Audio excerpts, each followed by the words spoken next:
On the web at whipcityfiber.com. We thank the generosity of our underwriters.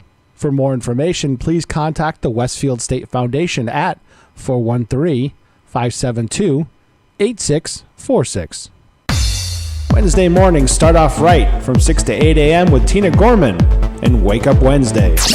Community Radio 89.5 WSKB. Live from the campus of Westfield State University, this is 89.5 FM WSKB Westfield.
It's 8:10. My mic is on. Wonderful. Well, I keep hearing the music, but I'm probably not hearing it through the speakers because I have my headphones on. No, okay, because I'm playing it underneath you, coming in. Yeah, imagine. You've done this for a while now, Joe. I know. It's been a busy morning. Get with the game, Joe, would you? Real busy morning. So I'm very fortunate today to have this week's police chief of the week, Kevin Bishop, is here.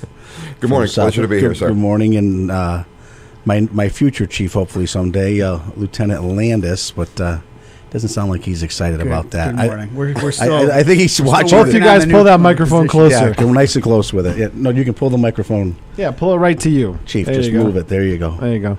See, the thing is, if I turn it up too much, you hear the fan of the transmitter in the back. Yeah, we can't have that. Yeah. No, unacceptable. Not your sexy voice, Chief. We got to just have that voice out there, Guys, thanks for coming out. How's your Thanksgiving plans? You guys excited?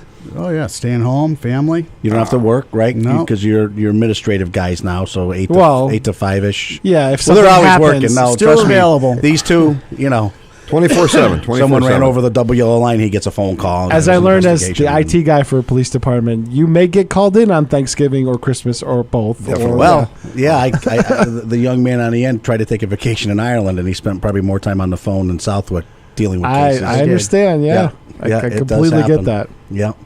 All right, so what's new in you? So you're in. We did your oath the other night. We're in. We had a pending ceremony on Friday. Yeah, according to the contract, all the town's obligations have been met. You're officially a chief. And other than you getting a new car someday, which we're going to just blow off until you retire.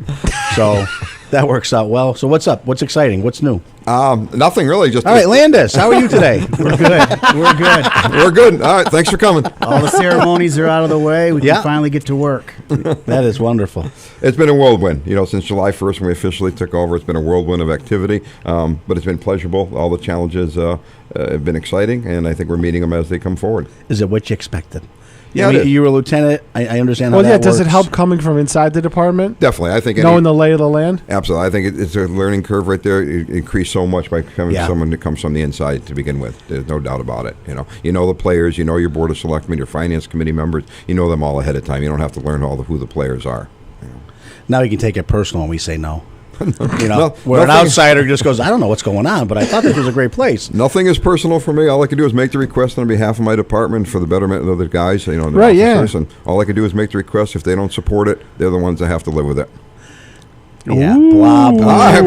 Just threw it down there right there. Yeah, I had to learn that coming into city government almost 20 years ago, and moving up the ranks, you kind of have more and more financial responsibility, and it's like... Yeah. You go, I really do need that, and they're like, you're not getting it. Yeah. And that is the truth, but all we can do, but you have to understand the budget, system also, and it's not just your department. Every department's looking for a piece of that, that pie. But all I'm going to do is give it my best for what my guys need.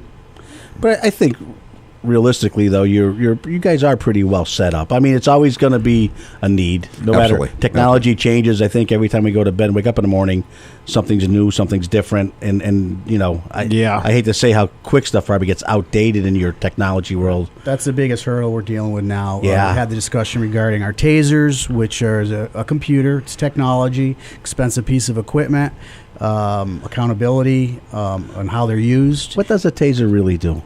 Well, I know you guys have offered to I can tell you that answer. Numerous times we've offered to tase. Give them a dry stun. Yeah, and there's been probably a few times they probably deserved it. But anyways, so actually, you should probably go to the training. No, I'm good. Thanks. Just so you know. No, I'm good. Just make sure you do it while you're lying down, but so you don't fall. So a heavy set guy like me, I have back issues realistically, and that's the only thing that stops me when they say, "Oh, you should get tased." I go, I can just see.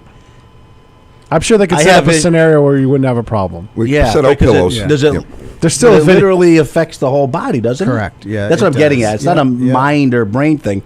It's a spasm, muscle. Use your muscle locks control. You up. Right. Yeah. Right. And I mean, it is for us.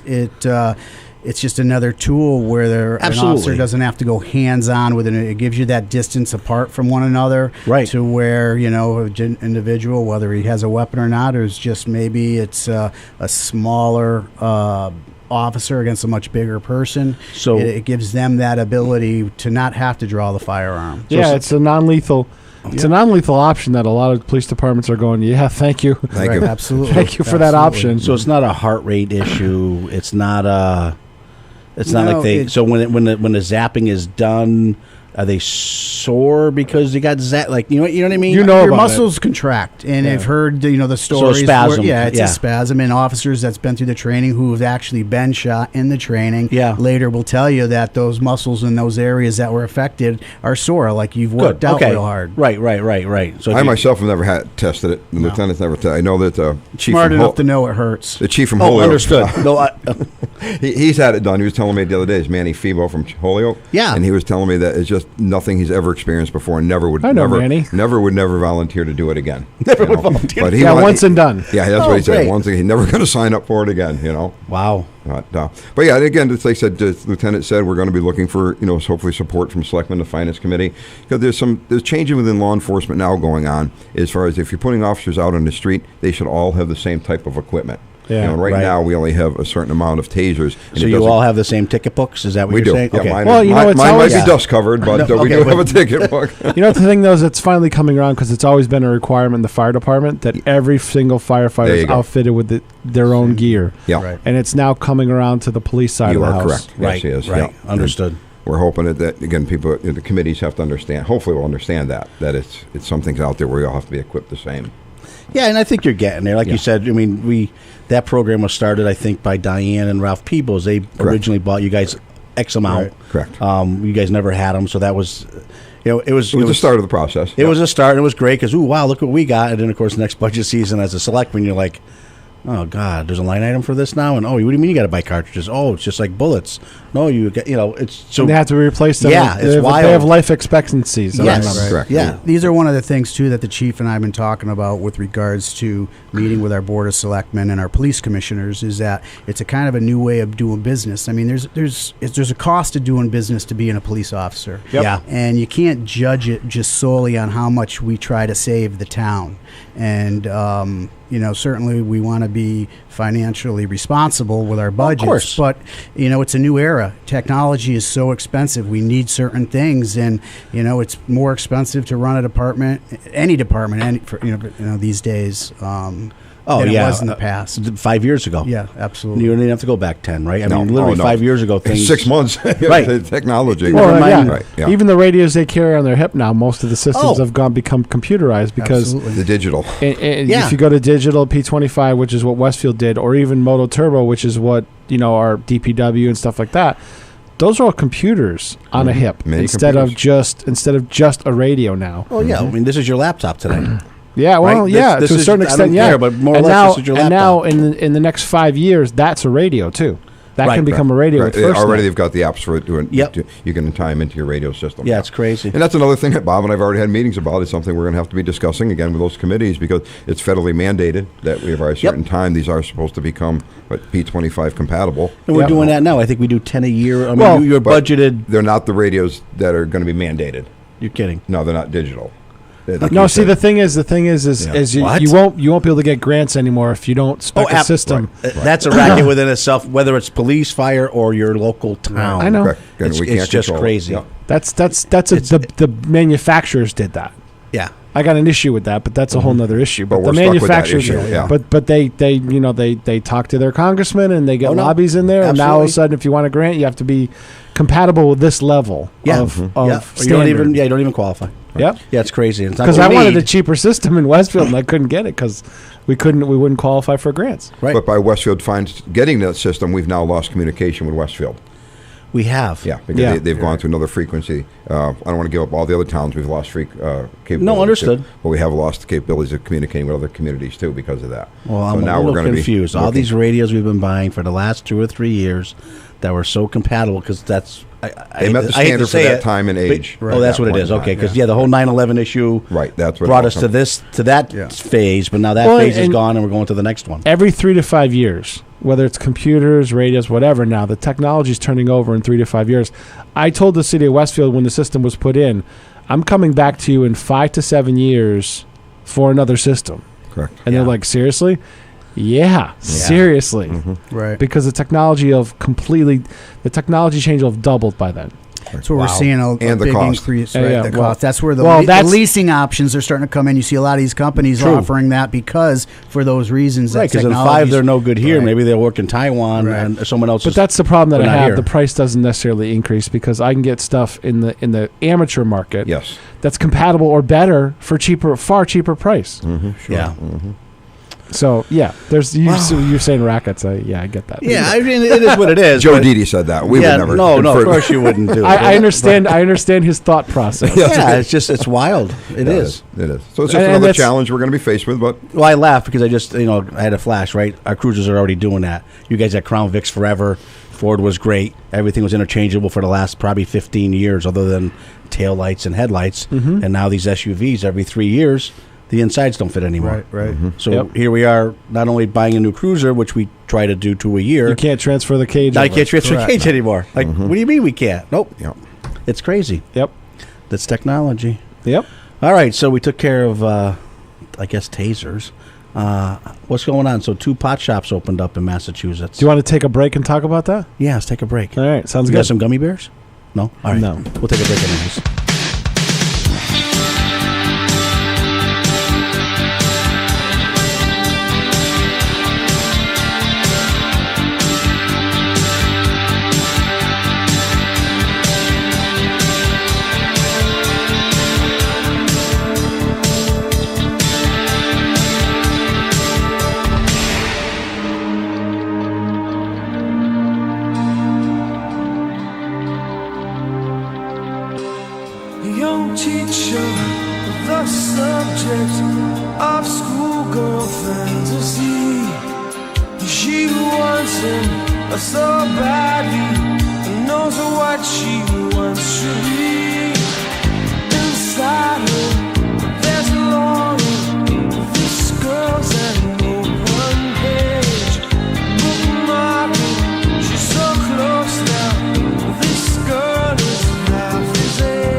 Support for the community programming of WSKB is provided by the Barnes & Noble College Bookstore in the Ely Campus Center, offering Westfield State t-shirts, sweatshirts, and gift merchandise, all of your academic needs, and offering textbook materials in new, used, ebook, and rental formats. Available at the bookstore on campus or online at westfieldstate.bncollege.com. Support for the community programming of WSKB is provided by the Dunkin' Donut Shops of Westfield and the Sardinia family. It's nice to know that even as the world changes, Dunkin' Coffee remains the same at 7 convenient locations throughout Westfield. We thank the generosity of our underwriters. For more information, please contact the Westfield State Foundation at 413-572-8646. It's Tuesday morning from 6 till 8. Wow, it's Tuesday with Bob Plass. Community Radio 89.5 WSKB. Live from the campus of Westfield State University, this is 89.5 FM, WSKB, Westfield. All right, we're back, folks. It's 8:27. I'm here with Lieutenant Landis and Chief Bishop from the Southwick Police Department. And, hey, big question, pot. Two stores went online for Can you imagine all those stupid people that stood in line in the freezing cold yesterday? Well, I'm sorry. I'll back it way up. I went to a comedian show 2 weeks ago. Yes. And my daughter puts in one of those little raffle tickets the Lions Club was having in town. I won a nice inspection sticker from Mr. Prifty. I'll have to cash in on that someday when my truck will pass. There you go. I don't know why I even put it in there, but I did, and I got a inspection sticker. So my daughter puts one in in town. We have this, I thought it was a vape store. Yes. At least, I don't know, that's what I thought it was. And, well, she wins the bag, brings it back to the table, puts it all out in the thing. I had a report to Lieutenant Landis with this stuff because I thought it was illegal. Gummy bears? Edibles? What I believe that they have is probably CBD oils from hemp. Yeah. Which is a legal product. Really? Springfield had a store, still does, where a lot of their stuff derived from the hemp plant. And that's not okay. everything in pot will make you goofy. Right. Oh, I know. I smoked it years ago. I get that. But some of it actually has a lot of medicinal value. Yeah, that's what I said when I was 18 too. But anyways, here we are. You and Peg Luca. Me and the Cataldo boys. But anyways, it is what it is. But I was just very surprised to see that kind of product. And then the pricing, she went online and looked, and this little thing of oil was like $60. Mm-hmm. Oh my God, it's crazy.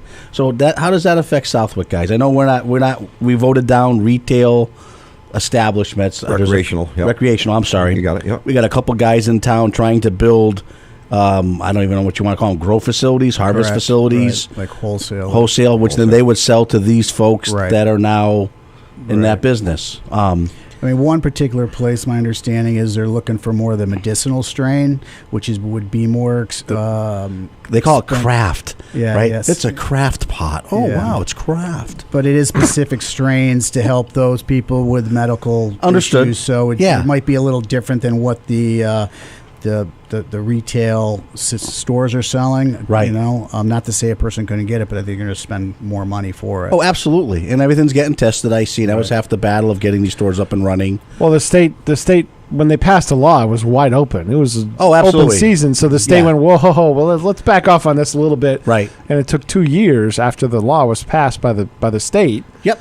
To get it all figured out. But I figured the regulations were going to be pretty stringent on it. They're very strict. I think what is to be seen yet is their ability to come in and actually do the inspections and who's going to make sure you're in compliance. Right. And they were saying, I heard it on the radio, I've been up since 4 running around town getting stuff done, that so I can buy like an ounce at that store. Each purchase can only be something like an ounce. You have to go back to your home and secure it. Not the store in Southwick, though, just to verify. No, Southwick, we got nothing. No, absolutely. You'd have to go out of city. Right, Southwick warehouse only, and that's there. So once these stores are up and running and they have, so if they deliver, could I call from Southwick and say, hey, can I get an ounce? No, right? No, I'd have to go there. Go to the store, and purchase. That's my understanding so far, anyway. Right, at least that's how it's written now. Right. 20% hit too. You could gift up to. I mean, it's not to say you couldn't have somebody go buy you an ounce of marijuana and come and give it to you. What am I allowed to have in my house? An ounce or 60-day supply, or you can grow 6 plants. Yeah. Per individual, 12 max in a home. Wow. If you're 21 or older. Right. So have you guys seen, I mean, how is it out there? How do we... was the legalization a good thing or a bad thing? I guess it depends on where you're coming from with it. Right. Law enforcement perspective, I don't think it helped us at all because they didn't give us any tools to enforce go with it. Right. You know, they kind of put the cart before the horse before that. So we have nothing for really judging impairment. I was just going to say, that was my next question. Driving under the influence. Right. Right. One of the tools really to deal with that. So you pulled me over, I'm stoned. There's no easy test for that, you know? I mean, we're going to use our standard field sobriety test, things that generally would show that you're impaired. You know, but if I blow in a breathalyzer stone, that don't do nothing, right? No. What helps maybe is that, you know, maybe you're showing some other types of impairment, and that you do blow a 0 on that. But yet you're still right. But you're still showing these impairment signs that you're under the influence of something. It's not going to say that it's marijuana. It could be another drug. It could be some health issues as well. Absolutely. So, I mean, the goal right now is just we're going to take you off the road. Yes. And what happens in the court's out of our hands from the I was just going to say it goes to the judge and your process is done. I'm going to make sure that, you know, the road's safe. Yeah, that's what's wild. To do it. And it'll just take some time before something comes forward.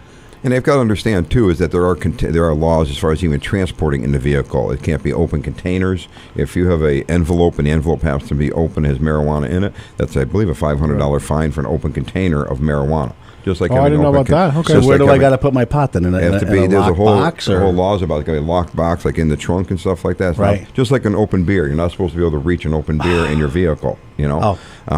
So it's the same thing with the marijuana. I believe it's a $500 fine for an open container of marijuana. Wow. And it is a little gray as to what's considered open. Right. You know? Absolutely. Yep. You know, did you buy it from Northampton? You're coming home and maybe you had already opened the packing. Sure. And consumed somewhere else. Right. Is that package, now that it's open, considered open? You know, there's no real definitive line as to what's open, what's closed. So you got your hands full. We're still working. We do. It. It's another challenge that we're faced with, but we'll rise to the task. Yeah. Oh, understood. But I just think now you see it clogging the court system. Yes. And, right. It's just a ricochet effect all the way down. Correct. Right. Yeah. Yeah. Wow.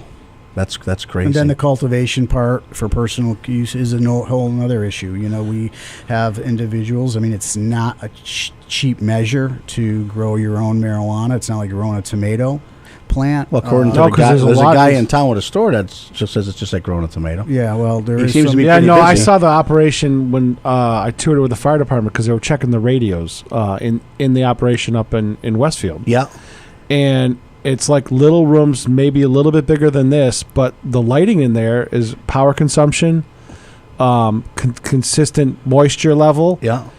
There's very specific conditions under which that plant will flourish, and it's not in that environment, not New England conditions, and the chemicals in which you're using. You as a farmer know what you use outside. Right. You're using indoors. Is there proper ventilation? Sure, it's a whole there's different a lot world. of issues that goes on with it, and there's no controlling that unless, in many cases where we've discovered these grows big or small, is through many times another type of call. For service, whether it be a domestic related, a medical call. Oh, absolutely. You guys stumble on all kinds of stuff. Absolutely. Or house fires, which we've had many from these grows because, you know, they're tapping into just not set up. Circuits that can't handle that type of capacity. And so it brings a lot of other things, you know, to the table.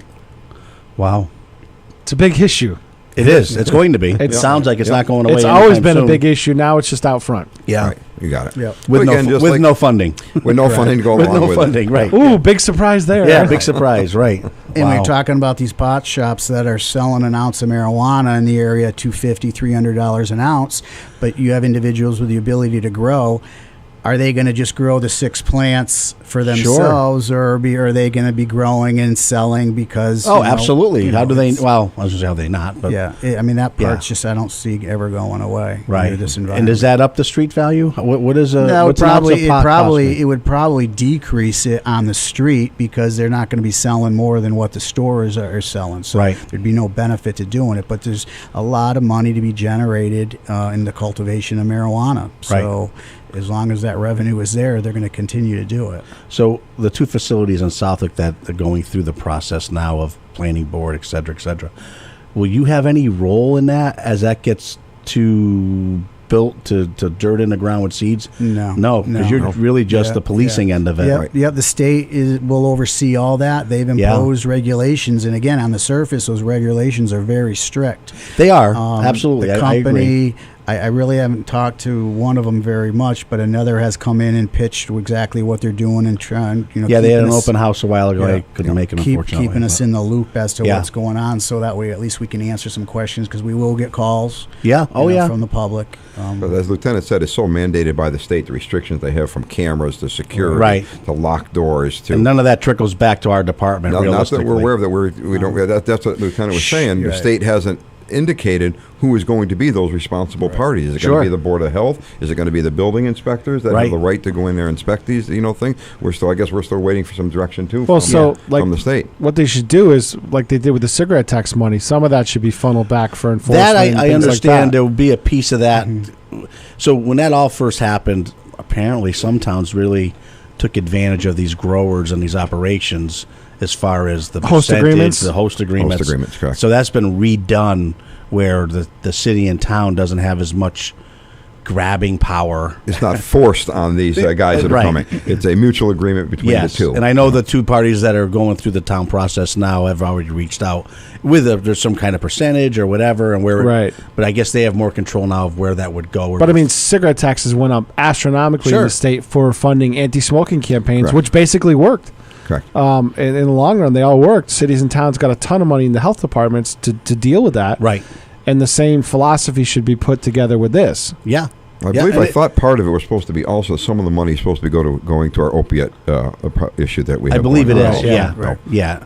But but these are small structures that I'm seeing, so I don't know what the revenue, and none of us will know until after that first year if they even get approved through the process. Right. Yep. But it'll be interesting. All right, that's enough pot stuff. Community policing, where are we at? What's going on? What's new? Community policing. Did you guys buy a snowmobile? Are we going up and down the rail trail checking things? Not at this point in time, but again, more than willing to put officers out there if you'll support it. Can I give them this now? Thank you. Again, we're running a RAD class again. Have that sponsored going on. Is that full? I saw a sign the other day. Again, I have to admit, speaking to my RAD officers, we're having an issue. We had 12 girls sign up as a group. A little misunderstanding. They thought it was all within a day's class. Yeah. Once we explained to them it's a 5-week program, I believe all 12 pulled out. So we are still looking for. Does it have to be a female to join? No, there is a male class that we don't offer the male class at this point in time. Right. But it is a female class that we're offering at this point in time. And do we have to prove we're female? How's all that going to work? I believe we would leave heading down that road because I believe we leave that to you. Not me. That's not. Nope. That's your. You would be our inspector. No, it's all you. That's your department. So right now we're just offering the female class. Okay. For that. Other than that, we are going to be looking after the first of the year, bringing back the Citizen Police Academy. We're going to be working on that. We're going to revamp it and bring it into today's age a little bit more from what I want to see within our Citizen Police Academy. I thought that was another great program, but same thing. It's so many weeks. Correct. It's a commitment. It's a commitment. You got it. Yeah. You got it. Yep. But the officers do enjoy being part of the Citizen Police Academy. Yes. I enjoyed teaching the dispatch class when I was in Westfield. Yeah. It gives a different perspective for the citizen and also for the officers to be able to meet and greet the other people in the community. Yeah, I think it's a win-win. I just think it's too long. Whether you could do 1 or 2 nights and have abbreviated version. Yeah, but you really can't get the breadth and scope of what's going on in 1 or 2 So there nights. are so many topics that we could. Yeah, that's more like an open house. It is, but they told for me 10 weeks though. I tried joining and doing that, but they said if I had missed a class, I wouldn't be able to graduate, and I have to wait till the following. It's called responsibility, Joe. Joe, discipline. Do that. And what have you really ever graduated from, anyways, Joe? This is true. This is very true. Yeah, but I finally have some kind of diploma on my wall. I'll get you one. I mean, I had it from summer school at Westfield Vogue, but it's called discipline, Joe. You need to make that put. Just like I put in your. It did. It went off at 7 a.m. Thank you this morning. At 7. I had to send him a calendar invite to remember when his show was. Yeah. Correct. And even then, that doesn't always help. It doesn't. It doesn't. And today we got over 200 pies to finish up. I shouldn't even be here, but I said, "Oh, you can make it over for a while." Yeah. Yeah, we'll be fine. We got 20 minutes. All right, good. All right, so that's the community. Do you have a bicycle still on the rail trail? We do, a bicycle or a walking officer on the rails, the trail out there. I have to admit, you guys have quads. You don't use them on the trail. That is something I will be implementing. I think we can use them a lot more. Yeah, again, there's rails, the trails. I don't know, many miles, 5-6 miles long. Can we put like a 6-passenger trailer behind it for the elderly, and you could just give them tours? Again, as soon as your board supports anything, we'll put a bus out there. Where's that button again? Get that button. If you'll supply it, we'll drive it. But yes, this is I'll give him this sound. Yeah, there you go. Lieutenant Landis and I have discussed that quite a bit when it comes to the rails and trails. Really think that we should use our quads a little bit more. A lot more coverage. And again, we have an officer out there. And if something were to happen outside the community, inside the community, but outside the area of it, they could respond to that also. If it could be, horrific accident, a major domestic situation, we can pull the guy with the quad, and he could go right to that scene to help out the patrol guys. Yep. They're somewhat limited on where they can go when it comes to a bicycle or a walking detail. Well, most of those guys are pretty fit on those bikes, though. Yes, they are. The ones Ernie that are Malone is one of them, right? I mean, Ernie, that boy, I'm not going to outrun him. He enjoys the bike, thing. And again, it's another aspect. It's not so much the security of the rails, the trails. No, it's just the presence. The officers meeting and greeting the kids and the adults out there. Because I'll tell you, on the weekend, that is one. Very busy. That place is packed, from the Connecticut side, all the way to the Westfield line there. Yeah. And it's busy right through to Westfield now. Yeah, now that Westfield's a lot of people can't wait to get it over the, finish that center section and get it all the way through the river. Myself. Quite a bit, and I'm waiting for that next step to happen. That'll be nice. Yep. We still have a boat. We don't do ice fishing stuff, though, right? We just use that. No. The boat is secured at this point in time for the winter months. Yeah. Again, something Lieutenant did a little bit differently this year. It's maybe small, but for us, we have our bays, and we always lost the bay during the winter months, and we've actually taken a different approach and have had the boat wrapped this year. Oh, absolutely. So again, the bay can still be open for the needs that we have within the department. As an idea the Lieutenant came up with. So nice job on that part. Yeah, there's different approaches, different thought patterns right now for what we've got for the administration that's in place at this time. So we're talking about water. We may as well just dive right in. You want to take a break and then talk about that? Sure. All right.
commissar, cause all the children know Lou's sliding down into the valley, they're all slipping on the same snow. Hear the children, don't turn around. The commissar's in town. He's got the power, and you're so weak, and your frustration will not let you speak. La la la la la. Don't turn around. The commissar's in town. And if he talks to you, then you know why. The more you live, the faster you will die. Don't turn around. The commissar's in town. Don't turn around. The commissar's in town. Oh, this car, here commissar. Don't turn around. The commissar's in town. Don't turn around. The commissar's in town. Don't turn around. The commissar's in town. Don't turn around. Support for the community programming of WSKB is provided by Westfield Bank. For more than 160 years, Westfield Bank has been an important community presence and commercial leader in the Pioneer Valley. With convenient full banking services in Westfield, West Springfield, East Longmeadow, Agawam, Feeding Hills, Springfield, Southwick, as well as Enfield and Granby, Connecticut, visit us on the web at westfieldbank.org.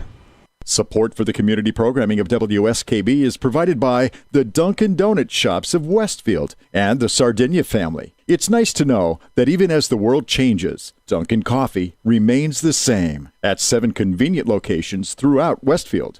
We thank the generosity of our underwriters. For more information, please contact the Westfield State Foundation at 413-572-8646. Discussions of local politics, events, happenings, and miscellany potpourri. That's what you'll find on Ken's Den, Tuesdays from 8 till 10. Live from the campus of Westfield State University, this is 89.5 FM, WSKB, Westfield. Thank God you don't associate me with potpourri. That's oof. Anyways. Did you hear Kenny's rant about a road trip down to Virginia? Oh, you took him with you? Yeah. What were you thinking? No, it was fun. Was it? Oh, I'm sure it actually. I'm sure it is fun. We got prepped for. We're bringing high schoolers down there in the spring. We're going to bring 6 high schoolers down there. Healthy, but okay. No, we're going to bring 6 high schoolers down there to cover a rocket launch. Oh, that's cool. Yeah. And how do they qualify in high school to go with you? They're going to be part of the TV and radio program. Oh, nice. Yes. Oh, there you go. How is that going? We're about 50 to 60% built. Nice. I'm waiting on shelving. And that's where this will end up as we move on? Yes. I don't know if you see, we do the Thursday shows down there now as a temporary setup. No. But they're being done in the studio. If you look at the playbacks, you'll see a big blue wall behind them. So will the restaurant be open down, or we can go have breakfast and then go on? No. No. They're open for lunch. They're open for lunch, all right. Yes, you can stick around. No, I'm not going to stick around. You can come back. Busy guy. No, he's a busy man. Busy guy. As he tells us daily. Yeah, tell everybody. Whoever will listen. Come on a Friday. I'll take you to the buffet. Yeah, no, it's good. But I've been there. We get quite a few kids out of there for our business, and they do a great job. Good program, yeah. Yeah, same teacher still. Mucciaroni, yeah. There you go. And Rogers, yep. Rogers, nice. Yeah, you wouldn't know. I don't know. You guys got to come over some afternoon for culinary. When they have a buffet on a Friday, every dish they've learned during the week, they put into a buffet for like $8. This at the Westfield Oak? Yeah, Westfield Oak. Yeah, nice little restaurant. Yeah, they do a great job. They're open from 10:45 to 12:15. Yeah, sharp. All right, next Friday we're there. Well, I don't know about that, but all right. So we're talking about lakes, jet ski updates.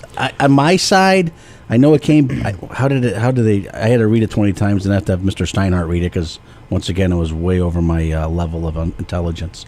So they have kind of approved no jet skis on North Pond, but what does everyone else think? Right. So now I went back to wildlife, I think, and I think the state too.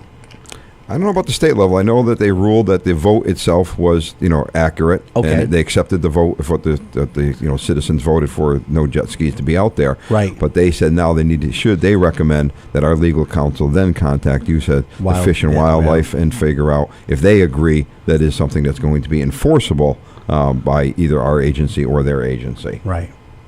So that sounds like another mess. So it's still waiting for the final decision to be made. I can ice fish over there, though, right? You can, if yes, you can. Yep.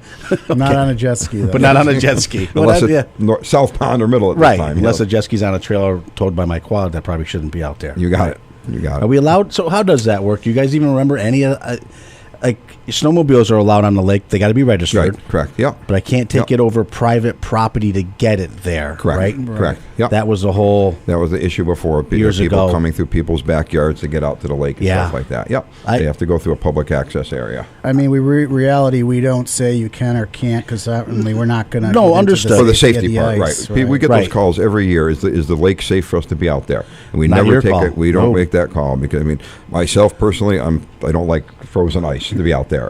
Oh, you don't? No, it's always been a fear that I've had. I fell in that lake. I was 5 or 6 years old. Yeah. Back then, my Joe Zanoli was my grandfather from Westfield and Southwick, the old Italian section, and he had a station wagon on the ice. This is why I don't smoke today. I literally fell in one of the fishing holes, a little guy, got soaked, and my uncle Joe, not my grandfather Joe, gave me, I think, a Salem cigarette. Here, this will warm me up, kid. To recover after falling through falling in the ice. ice. You're in the hole still? Probably was still in the hole knowing him. Sticking. I have a choke and choke and choke. And, thank God he did that because I'm not a smoker. But I always go back. I don't remember much about my childhood. Yeah. I remember that goddamn day. Yeah, so we never make a statement, on if the lake is safe, or not. Because, again, if you know the lakes, they're naturally fed by the springs, Yeah. So there are warm spots out there. So in one spot it may be, 2 feet thick, but 10 feet up it could be, 2 And we've lost plenty of vehicles in that lake over the years. And people. No, we definitely lost people. Yeah, just recently, a couple of years ago. Because that other bridge, the water kind of doesn't freeze underneath it. Correct. The one by the Connecticut crazy side. kids think they can run their snowmobiles on water, and right. There's an accident waiting to happen. Absolutely. So I've tried putting gates there, but I get pushed back. I'm like, why don't we just drop a gate, close that completely? Well, Joe, then maybe they'd hit the gate. I'm like, well, guess what? The gate will stop them. Reality's reality. A lot less injury over death. Yeah. I wanted to gate that right down, lock it up for the winter, and come back on the ice and put your little orange road closed. Well, guess what? Bridge underpass closed. But I always get pushed back that'll never actually work, and I don't think it's our department as selectmen because we go back who owns the lakes. Correct. Right. And this whole other mess of state and another issue. It's crazy, but. We've tried that. Of course, every time there's a death, we try it even harder, and you get the pushback nicely. Town government's wonderful. Challenging at times. Challenging, yeah. At times. It is a challenge to have a mostly rural community to police. No, I don't know. Challenging. I think that. I mean, although I think these boys rural, would take that over a city any day. Yeah, but well, I mean, again, I got to stop Bob on that one because that's a statement that always comes up, and it's always been one of my little pet peeves. Is they say, "Oh, it's Southwick, it's a rural community." The example that I always give is that we go to a domestic or we go to the bar fights. We're rolling in with. And again, I hate to give up numbers, but basically we're lucky if we have 3 officers on at that time. So you look at these other bigger cities that are out there. When they roll into a bar fight or a domestic, they're probably rolling in with 6 cars with 2-man cars. So we have to deal with the same thing they have to deal with. Maybe not the volume that they have to deal with. Right. But again, we're facing the same thing. We don't have the daily shootings that some of these cities may have. And stuff, but when those things do occur, we're only talking 2 or 3 men. We don't have the backup. Right. Again, we can reach out to our other cities. And again, we have a great rapport with all of our surrounding cities to get that backup. But the things my guys and female officers are faced with is the same thing the city guys are faced with, Absolutely. just not the numbers, you know. So sometimes, you don't like to hear that we're just a rural community, Well, things still happen. We still face the same challenges, absolutely. As Joe had said, Lieutenant, he was in Ireland, and we had a shooting, occur in our town, and he was taking phone calls from our newly assigned detective, Detective Krudka, and again, conversation with Lieutenant was taking those calls. So even when he was on vacation, we still had to deal with that. But again, here it is, midnight, and we only have 2 cops on the road. They're dealing with a home invasion. My understanding, I think, just prior to that, where they added domestic on the other side of town, our dispatcher was just talking about just clearing them. Frustrations of getting them from that scene out to where they didn't know that the shooters were still there. Right. How much information do you not have? Right. And again, because it doesn't happen all the time, the dispatcher's frustration was, am I being spoofed? Is it a scam call? Is it really happening? And it obviously really it was. Yep. Yeah. So those those are some of the issues. And we're rural in a sense. And years ago, much more. But if you look at where we're situated, it's not like you roll 15 miles through the country and you just show up in Southwick. We're really right on the edge of Westfield, Agawam. Oh, yeah. Sure. Springfield's 10 minutes away. So there's plenty of traffic going through we're our town. Close to a major airport. For a lot of places. Right. Yeah. So we get a lot of different. The casino traffic. I mean, they still got to trickle through. Absolutely. Yeah. Whether you see it or not, it's there.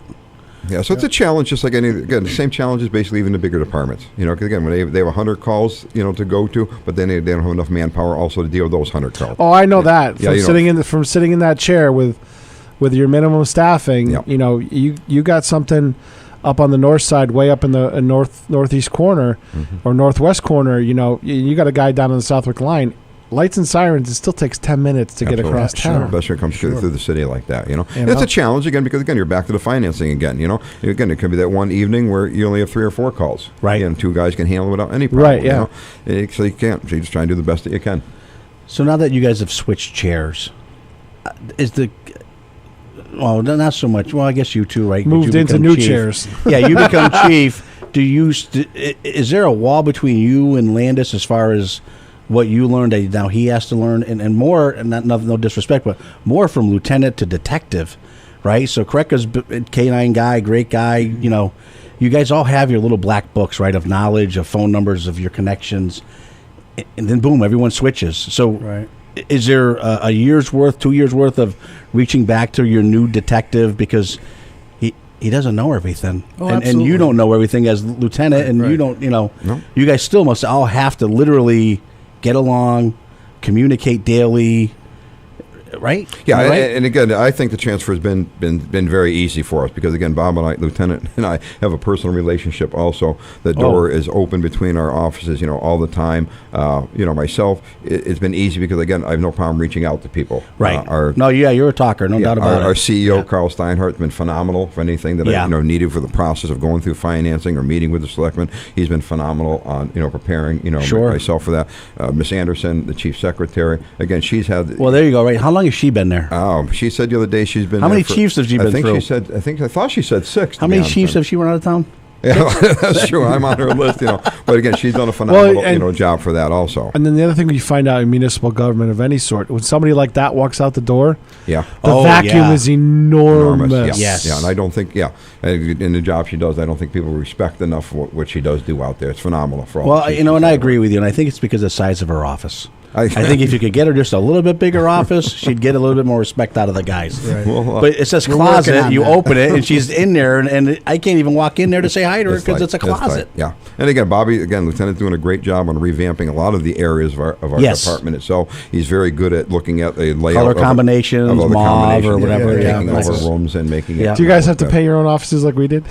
No, we didn't. That was taken care of. Taken care of it. Yeah, we did. My studio, I had to paint it because we ran out of money. It's like, we can buy the paint, but you got to paint it. And that's the thing. And it's a funny story, but if Bob and I are the type of officers that are hands-on. And if that came to it, that'd be something absolutely. Bob and I would do. Yeah. Joe knows us. We'd grab a gallon of paint to paint our own office if we had to. It's still a small-time community when it comes to things like that. All of my officers like that, ready to chip in for things that, if we can't get the funding, we'll try different angles just to make it happen, because still for the betterment of the department and the community. Yep. There. Well, I think it is small enough still where you do know everyone's name and their strengths and weaknesses. Right. Oh, yeah. Absolutely. Every day. Absolutely. You can feel when a guy's not even healthy or, the nasal cough or whatever. You guys, you're so small, that. Mm-hmm. Right. It's just not a line item. Oh, he's out sick today. Right. That's not the case. No. You know where they live. Well, how many live in town?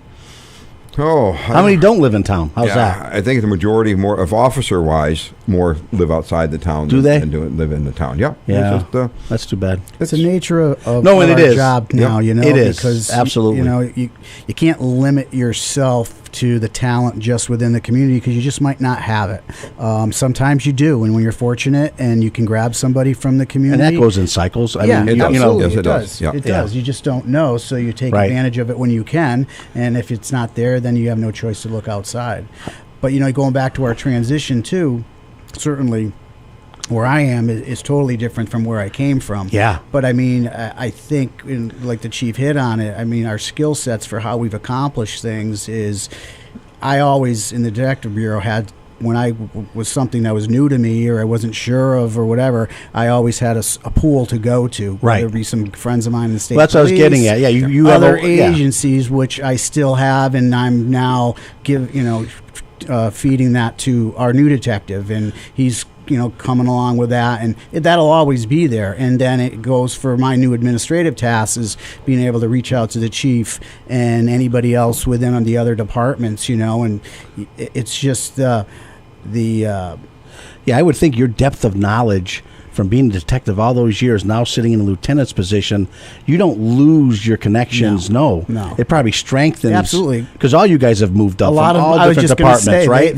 We've all moved. A lot of them are chiefs now, right, and heads of their own departments. So I still go to that pool. Absolutely. In my new assignment. Right. That's got to be wonderful. And I think too is my role as lieutenant is quite a bit different than the role the chief had when he was lieutenant. Only because the priorities of the chief at the time are different, and he wants me doing other things. Yeah. So I always heard you did both jobs, anyways. But now that you're actually that was just I always heard that, but he's down the hall, but he's always in his office. I don't know, but I'm still really involved with the patrol guys and the detective bureau. Yeah, being a small department, right. You're right back to even though you're just a lieutenant, you're not. Right. You're whether you want to be or not, you're still a detective. But you're still a patrolman. Yeah. You're everything. That's the discussion that Bobby and I had too when he became lieutenant, is that we weren't just yanking him out of the detective bureau. We know at least 6 months, maybe up to a year. Oh, Still have his fingers in it. I mean, I know right now he's working with Detective Kutka and putting a search warrant together. Right. Probably all of Tommy's years, he's never really packaged one of those up. Sure. So Bobby's working with him on a daily basis, with things like that. Well, in patrol, you don't normally have to do that unless it's an extenuating circumstance. Right, then emergency situation, but then they still have to reach out. Right. Yeah. And the other thing with Bobby too, we made a promise to ourselves too, is that we're not administrative lieutenants or administrative chiefs. Both of us every day come in prepared to back up our officers, on the street. Yeah. So we both wear sidearms. We have we don't have the full duty belt. We have sidearms. We do wear our vests all the time. And I got to tell you, Chief, are you saying you'll still be a crossing guard if you need to be? If I have to do that, I would go out and take it. That's wonderful. Because again, you're still, to me. But in a small department, that also sets a very good tone. Absolutely. So. I know our day shift officers are very appreciative when we show up on.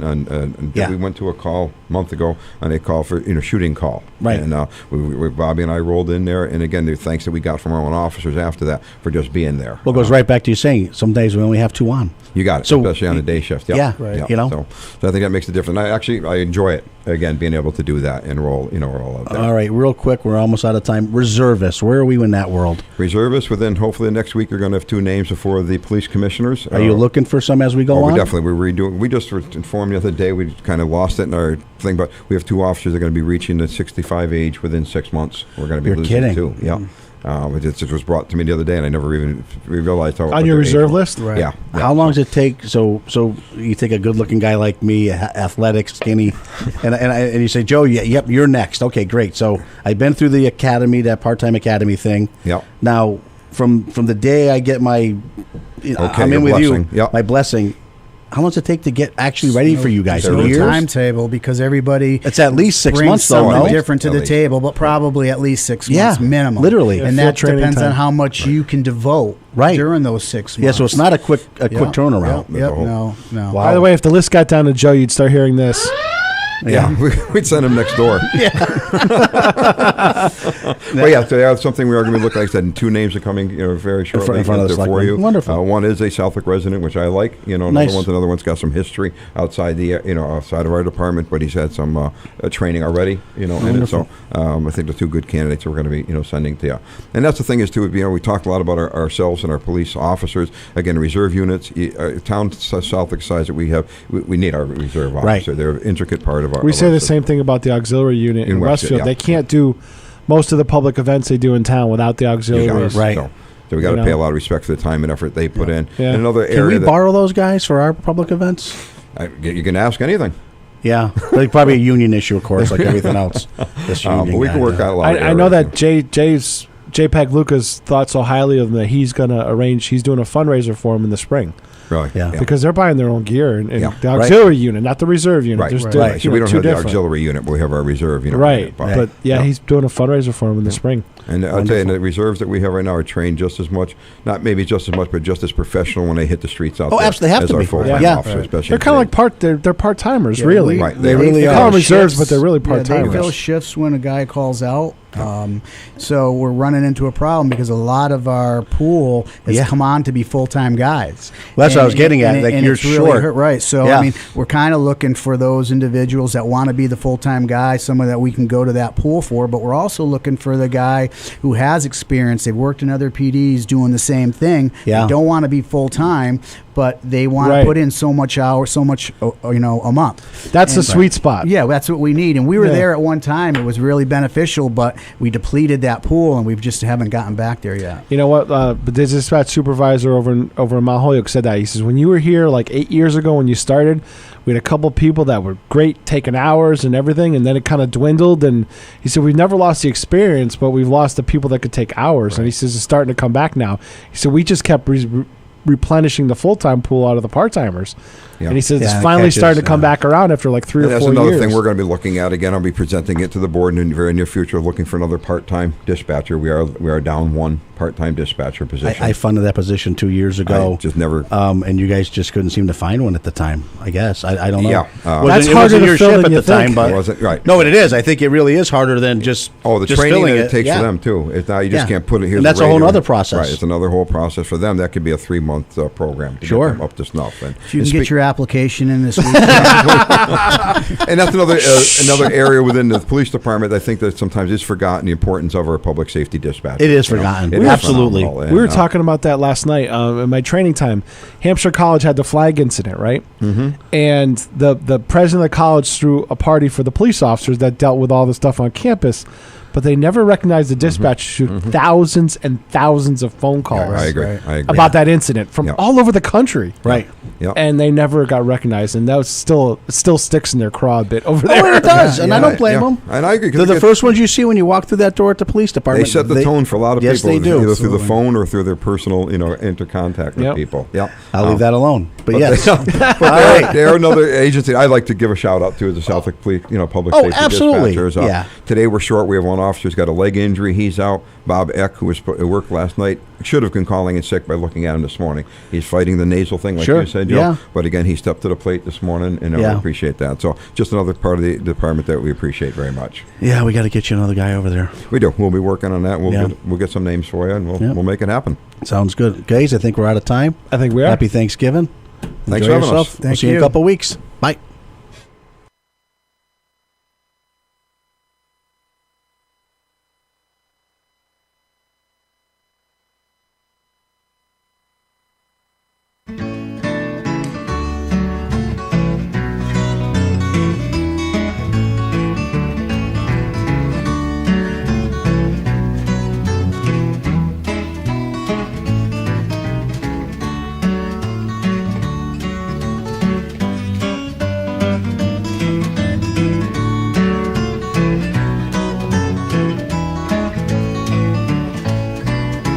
This song's called Alice's Restaurant. It's about Alice and the restaurant.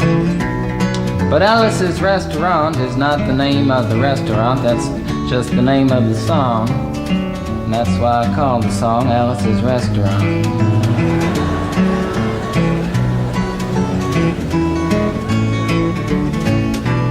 You can get anything you want at Alice's Restaurant. You can get anything you want at Alice's Restaurant. Walk right in, it's around the back, just a half a mile from the railroad track. And you can get anything you want at Alice's Restaurant. Now it all started 2 Thanksgivings ago. It was on 2 years ago on Thanksgiving when my friend and I went up to visit Alice at the restaurant. But Alice doesn't live in the restaurant. She lives in the church nearby the restaurant in the bell tower with her husband Ray and Fotch is a dog, and living in the bell tower like that, they got a lot of room downstairs where the pews used to be, and having all that room, seeing as how they took out all the pews, they decided that they didn't have to take out their garbage for a long time. We got up there, we found all the garbage in there, and we decided it'd be a friendly gesture for us to take the garbage down to the city dump. So we took the half a ton of garbage, put it in the back of a red VW microbus, took shovels and rakes and implements of destruction, and headed on toward the city dump. Well, we got there, and there's a big sign and a chain across the dump saying closed on Thanksgiving, and we had never heard of a dump closed on Thanksgiving before, and with tears in our eyes, we drove off into the sunset looking for another place to put the garbage. We didn't find one till we came to a side road, and off the side of the side road was another 15-foot cliff, and at the bottom of the cliff was another pile of garbage, and we decided that one big pile was better than two little piles, and rather than bring that one up, we decided to throw ours down. That's what we did. Drove back to the church, had a Thanksgiving dinner that couldn't be beat, went to sleep and didn't get up until the next morning when we got a phone call from Officer Obie. He said, "Kid, we found your name on an envelope at the bottom of a half a ton of garbage, and just wanted to know if you had any information about it." And I said, "Yes, sir, Officer Obie, cannot tell a lie. I put that envelope under that garbage." After speaking to Obie for about 45 minutes on the telephone, we finally arrived at the truth of the matter and said that we had to go down and pick up the garbage, and also had to go down and speak to him at the police officer station. So we got in the red VW microbus with the shovels and rakes and implements of destruction, headed on toward the police officer station. Now, friends, there was only one or two things that Obie could have done at the police station, and the first was that he could have given us a medal for being so brave and honest on the telephone, which wasn't very likely, and we didn't expect it. Another thing was that he could have bawled us out and told us never to be seen driving garbage around the vicinity again, which is what we expected. But when we got to the police officer station, there was a third possibility that we hadn't even counted upon, and we was both immediately arrested, handcuffed. And I said, "Obie, I don't think I can pick up the garbage with these handcuffs on." He said, "Shut up, kid. Get in the back of the patrol car," and that's what we did. Sat in the back of the patrol car and drove to the, quote, "scene of the crime," unquote. I want to tell you about the town of Stockbridge, Massachusetts, where this happened. Here they got 3 stop signs, 2 police officers and 1 police car. But when we got to the scene of the crime, there was 5 police officers and 3 police cars, being the biggest crime of the last 50 years, and everybody wanted to get in a newspaper story about it. And they was using up all kinds of cop equipment that they had hanging around the police officer station. They was taking plaster tire track footprints, dog-smelling prints, and they took 27 8x10 color glossy photographs with circles and arrows and a paragraph on the back of each one explaining what each one was to be used as evidence against us. Took pictures of the approach, the getaway, the northwest corner, the southwest corner, and that's not to mention the aerial photography.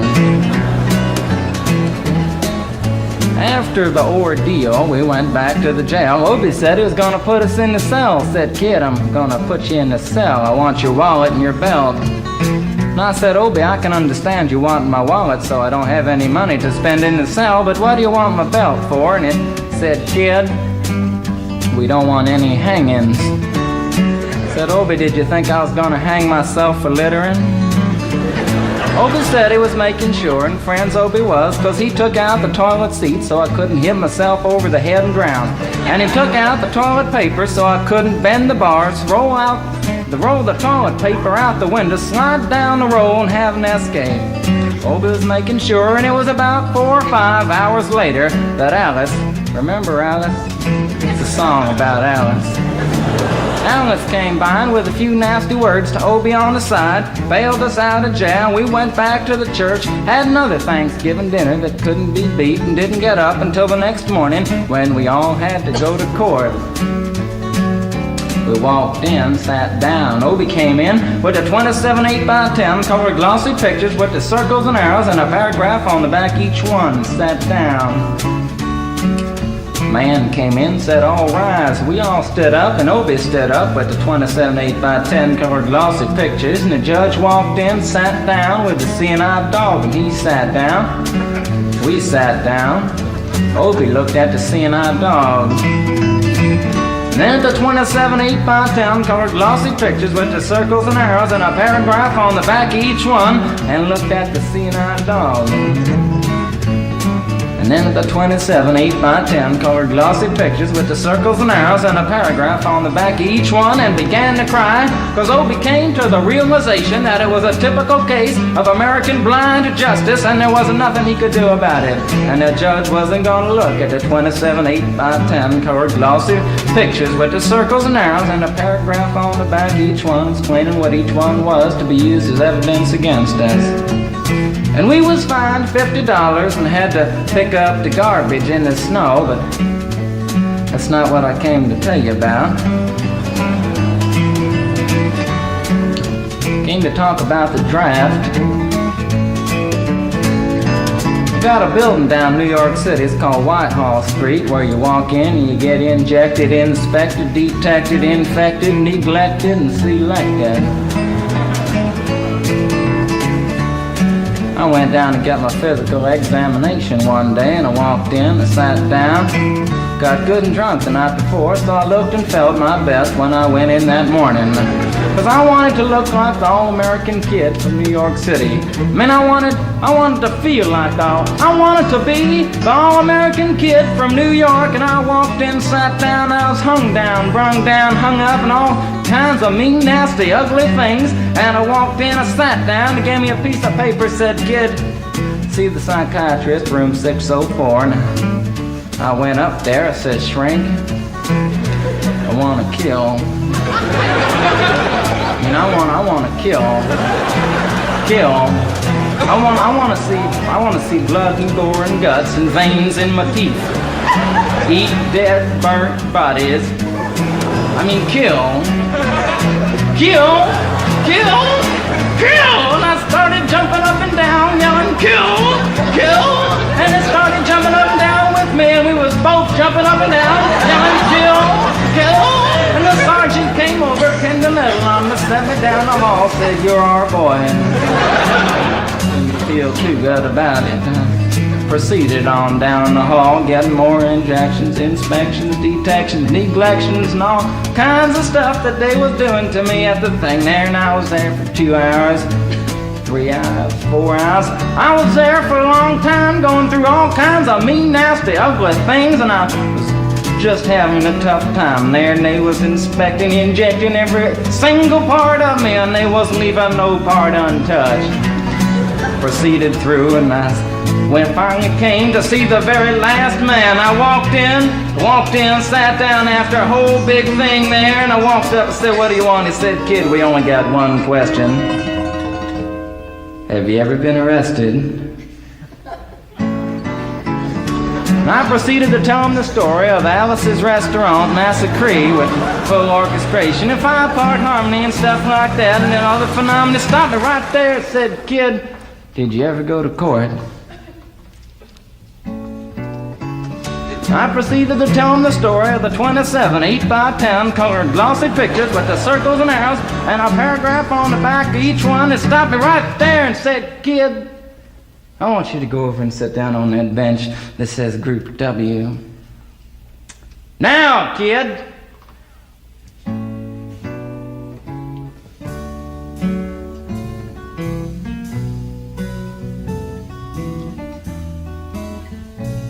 And I walked over to the bench there, and there's Group W is where they put you if you may not be moral enough to join the army after committing your special crime. And there was all kinds of mean, nasty, ugly-looking people on the bench there. There's mother rapers, father stabbers, father rapers, Father Raper sitting right there on the bench next to me, and he was mean and nasty and ugly and horrible and crime-fighting guys are sitting there on the bench. And the meanest, ugliest, nastiest one, the meanest Father Raper of them all, was coming over to me, and he was mean and ugly and nasty and horrible and all kinds of things. And he sat down next to me and said, "Kid,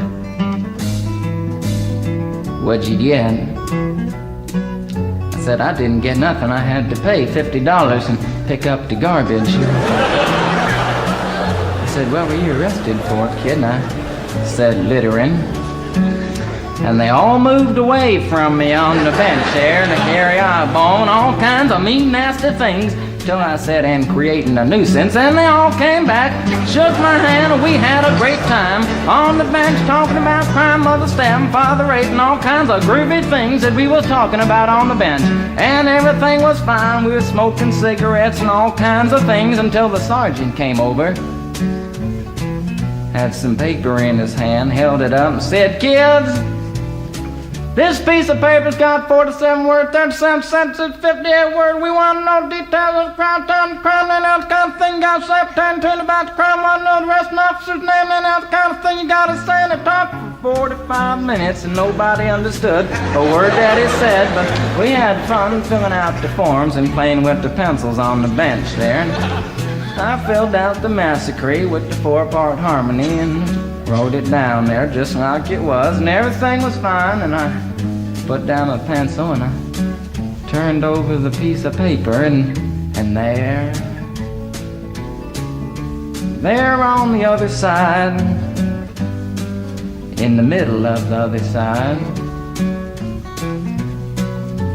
away from everything else on the other side, in parentheses, capital letters, quotated, read the following words: "Kid, you rehabilitated yourself." I went over to the sergeant and said, "Sergeant, you've got a lot of damn gall to ask me if I've rehabilitated myself. I'm sitting here on the bench. I'm sitting here on the Group W bench because you want to know if I'm moral enough to join the army, burn women, kids' houses, and villages after being a litter bug." He looked at me and said, "Kid, you don't like your kind, and we're going to send your fingerprints off to Washington, and friends, somewhere in Washington, enshrined in some little folder, is a study in black and white of my fingerprints. And the only reason I'm singing you the song now is because you may know somebody in a similar situation. Or you may be in a similar situation, and if you're in a situation like that, there's only one thing you can do, is walk into the shrink wherever you are. Just walk in and say, 'Shrink, you can get anything you want at Alice's restaurant,' and walk out. You know, if just one person does it, they may think he's really sick and they won't take him. And if two people do it in harmony, they think they're both faggots and it won't take either of them. And if 3 people do it, can you imagine 3 people walking in, singing a bar, Alice's restaurant, and walking out? They may think it's an organization. And can you imagine 50 people a day? I said 50 people a day walking in, singing a bar, Alice's restaurant, and walking out. And friends, they may think it's a movement. And that's what it is. The Alice's Restaurant Anti-Massacre Movement. And all you gotta do to join is to sing it the next time it comes around on the guitar with feeling. So we'll wait till it comes around on the guitar here and sing it when it does.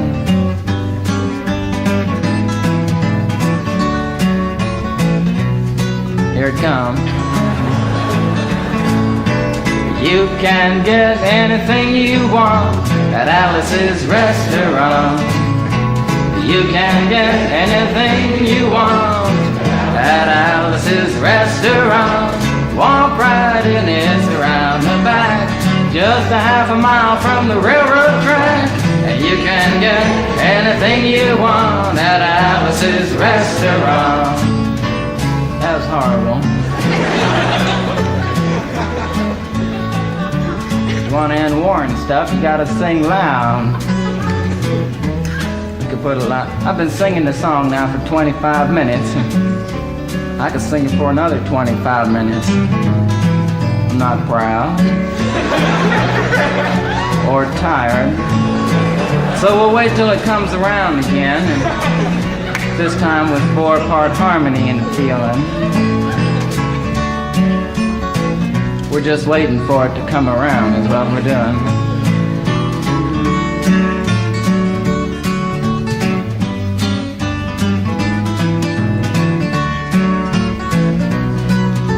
All right now. You can get anything you want at Alice's restaurant. Excepting Alice, you can get anything you want at Alice's restaurant. So walk right in, it's around the back, just a half a mile from the railroad track. And you can get anything you want at Alice's restaurant. Da-da-da-da-da-da-da, at Alice's restaurant.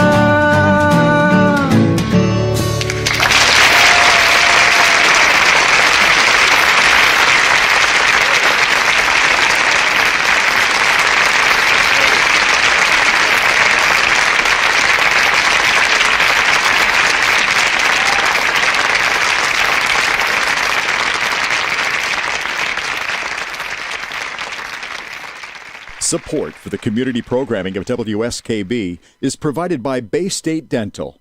Comprehensive dentistry at 14 convenient locations in Springfield, Chicopee, Long Meadow, West Springfield, Belchertown, East Long Meadow, Ludlow, North